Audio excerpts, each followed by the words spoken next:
Salve, salve pessoal! Começando o mês de junho aqui no Musicatessen e pela primeira vez vamos falar de um disco feito no século XXI. Eu vou falar de um disco produzido em 2003. Para isso, a gente também tem que sair de Ituaçu, no interior da Bahia, onde estávamos, e vamos para o outro lado do mundo. Desembarcamos em Tóquio, no Japão, porque é de lá que vem o Boris, uma banda bem interessante, com um som bem pegado, que a gente vai conhecer agora. Na verdade, são os 15 anos de Akuma no Uta, o quinto trabalho de estúdio deles.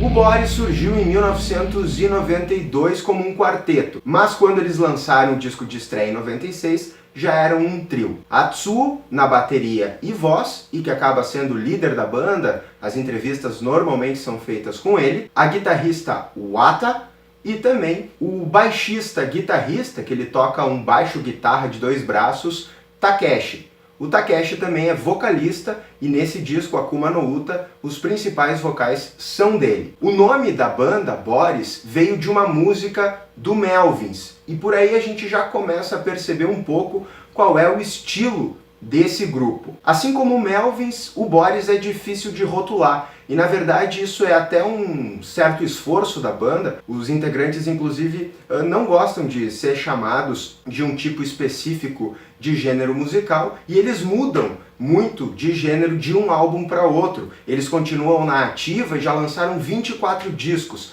e de um disco para outro eles mudam bastante a sonoridade, às vezes até pegando de surpresa quem acompanha o trabalho da banda.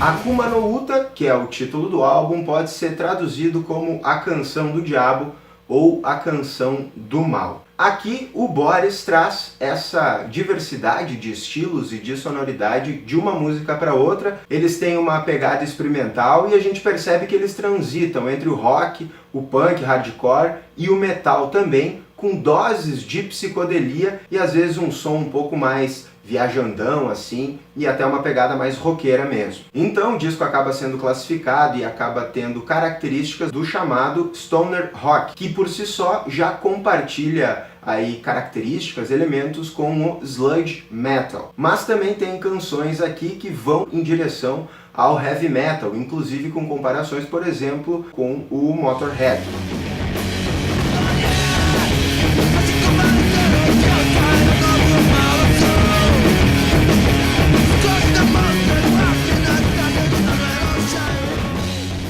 Traz 6 músicas, todas elas com composição creditadas à banda.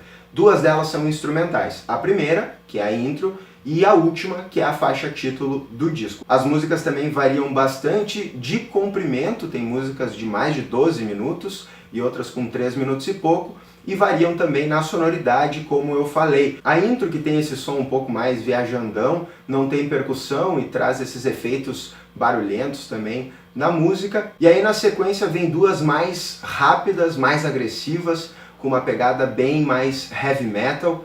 A segunda metade do disco é um pouco menos agressiva na sonoridade, tem a faixa mais longa, que é também a mais diferente entre elas, talvez é a que mais se diferencia na sonoridade e também é apontada por algumas resenhas como a faixa mais fraca do disco, mas nessa faixa a guitarrista Wata se destaca.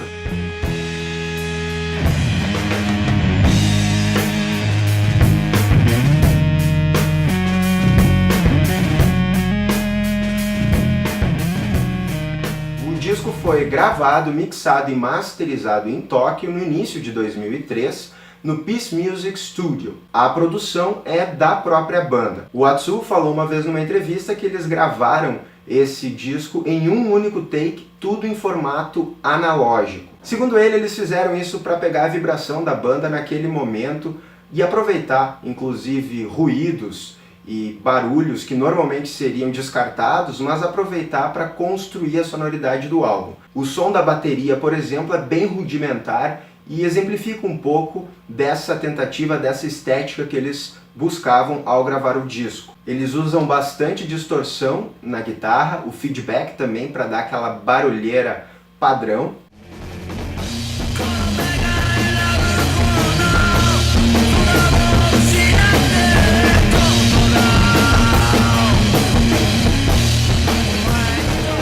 Akuma no Uta foi lançado com 3 capas diferentes.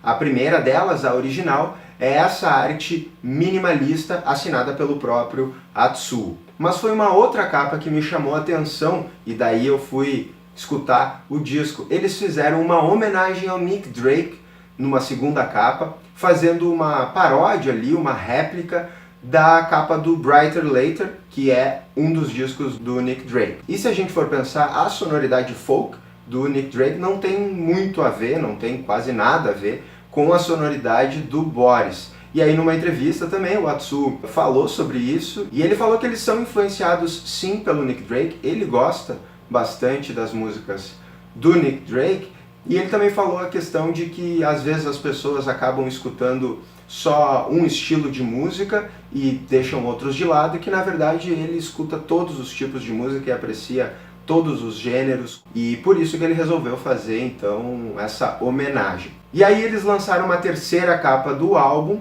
aí homenageando uma banda inglesa de metal, o Venom, uma réplica do disco Welcome to Hell.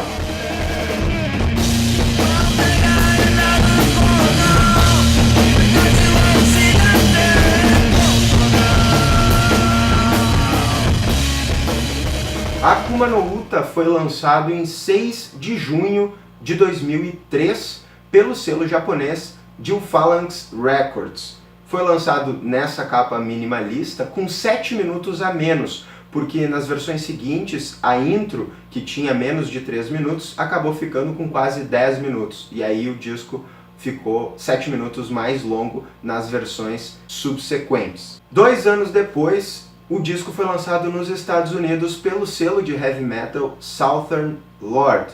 E aí ele foi lançado com a capa do Brighter Later em CD e 700 cópias em LP, e com a capa do Welcome to Hell, do Venom, em 300 cópias em LP. Esse disco não está no Spotify, mas tem aqui no YouTube o disco na íntegra, e eu coloquei na descrição do vídeo o link direto para tu poder curtir Akuma no Uta na íntegra aqui no YouTube mesmo. O Boris não é uma banda mainstream, nem mesmo no Japão. Até dá para perceber que eles não têm esse foco no mainstream pelas tiragens limitadas dos discos dele.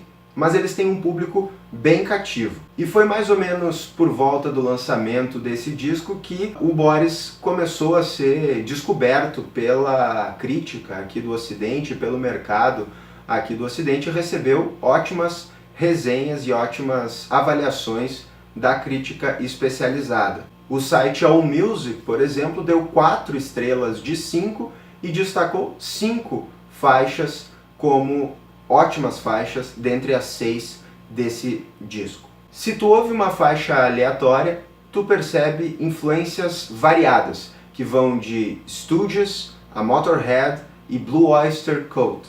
Mas se tu ouve o disco como um todo, tu percebe que é uma coisa que só o Boris poderia fazer. Essa foi a descrição feita pela Pitchfork, por exemplo, quando destacou Akuma no Uta entre os 200 melhores álbuns dos anos 2000.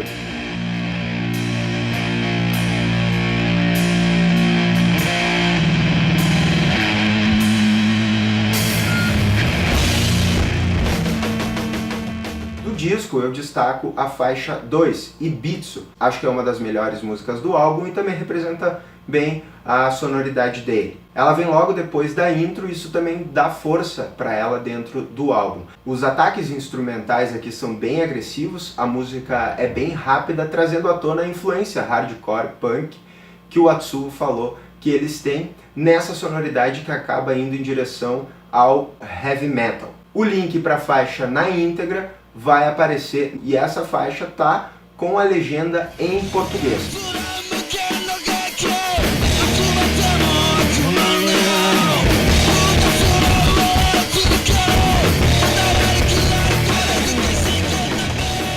Bom pessoal, esse foi o vídeo sobre os 15 anos de lançamento de Akuma no Uta, quinto álbum de estúdio da banda japonesa Boris. E aí, já conheci os caras? O que tu achou dessa fusão de gêneros e desse som bem barulhento? Faz aí o teu comentário pra gente poder também falar um pouco mais sobre música. Não é o tipo de música que eu escuto com frequência, mas o som deles é bem interessante, vale a pena dar uma escutada. Se tu curtiu o vídeo, dá o teu like, te inscreve no canal e passa lá em facebook.com/canal Música Tessen e segue a nossa página. O destaque Ibitsu na íntegra com a faixa legendada em português já está disponível. E se tu ainda não viu, assiste aos outros vídeos aqui do Música Tessen. Na semana passada eu falei sobre os 50 anos de um tesouro tropicalista, o segundo trabalho de estúdio do Gilberto Gil. Tá certo? Até mais!